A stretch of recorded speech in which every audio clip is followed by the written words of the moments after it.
Now, the last little bit of Marvel news that came out today, actually, again, Thursday, July 29th, that caught my attention and caused me to think for a few seconds. And I'm still thinking, in the process of trying to hash out what I think about this, is this. It's not related to, the canon or the characters or anything.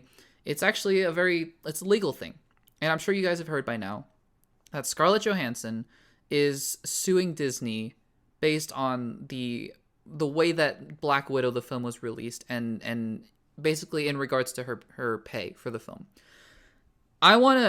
First of all, I want to make it clear that I am not a legal or a business expert, and so my thoughts on this should not be taken too seriously. I'm not trying to say that something is legal, something's not legal, I'm just going off of what, Variety and The Hollywood Reporter and all of these other sources have been talking about, and from Disney itself.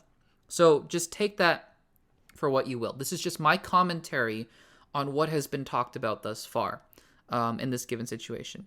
So what do we know for certain?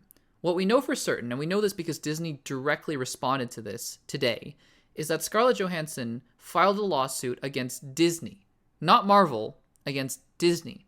And the reason she filed a lawsuit against Disney is because of what's called, I believe, a breach of contract. And what she and her team are alleging is that Disney violated her contract by putting Black Widow out in theaters and on Disney Plus instead of exclusively in theaters, as she says her contract states. And why that's important is because she claims that her pay on the film is directly contingent based on how well the movie does at the box office. And obviously, by putting the film out on Disney Plus, she alleges that she is losing out on some money. Okay, that's Scarlett Johansson's side. Now, Disney has since responded and said that this lawsuit is basically not true. Like the claims that she is making, the lawsuit is true. She did file the lawsuit, but the claims that she is making are untrue. And in fact, by putting the film on Disney Plus, they actually increased the amount of money that she would be getting. And they also did state in their statement that she is making $20+ million. You take that for what you will. I'm just putting out facts here right now. So that's basically where we are as of the recording of this podcast.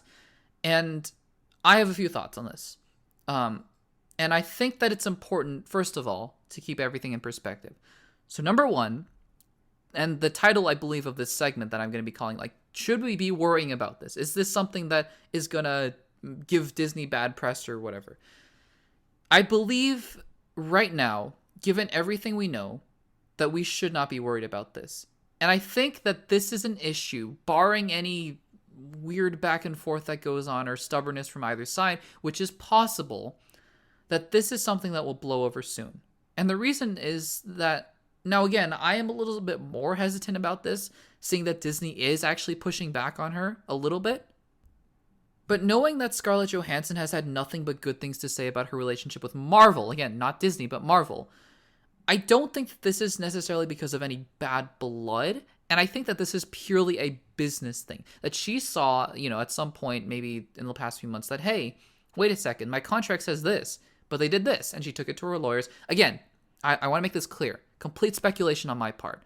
This is nothing. I have no evidence for any of this. I just want to make this clear. And the lawyers looked at it and said, yeah, this is something that we think is a breach of contract.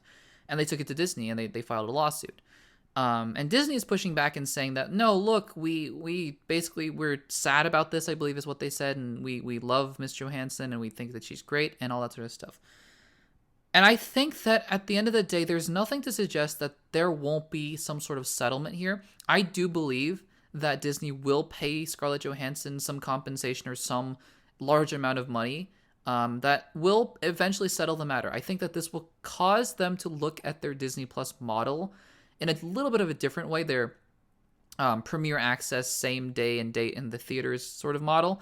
And I mean, they should have seen what happened with HBO Max a few months ago when they announced this. Like Patty Jenkins and Gal Gadot, they were not happy. Obviously, Denis Villeneuve and James Gunn, who were directing Dune and the Suicide Squad, were not happy.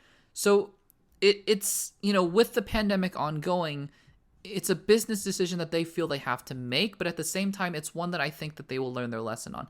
And again, I think that unlike, other parties, for example, with different studios, I don't think there's much bad blood here. I think that this is just Scarlett Johansson trying to correct something that she thinks is wrong with the way that they handled the release. So I have no reason to believe that this is going to be something that's long lasting. Whether or not this affects Disney Plus going forward in terms of how they release their movies remains to be seen. But again, at the end of the day, I think, and again, I have to just reiterate, this is just my thoughts on a topic, and I have no, I am not qualified to give legal advice or anything like that. But I do think that, Disney will see this. They're going to try to hash it out with Scarlett Johansson. I think they will. Scarlett Johansson is not returning to the MCU for the foreseeable future, if ever. So it's not like it's not like they have to kick her out of the MCU or anything. They don't. And I don't think they want to do that anyways. I think that she is very much still a part of the family. It's not towards Marvel, it's towards Disney. And I think at the end of the day, they will maybe adjust the way that they write their contracts now with a day and date thing in the theaters and on Disney Plus. But I don't think this will be a huge headline going forward. I think, we talked a lot about at the time, Gal Gadot and Patty Jenkins in uproars about their bonuses and how much money they were making because Wonder Woman 84 didn't go to theaters exclusively and all this sort of stuff. But again, that's, nobody really talks about that anymore. And I think for good reason is because, they probably got it settled. They probably got paid. They reached some agreements and they're moved forward. So while this is sort of a little bit of a shocking headline that you see on the news on Twitter, oh, Scarlett Johansson is suing Disney for what? I don't think it's something that needs to be worried about for the foreseeable future. Again, just my thoughts.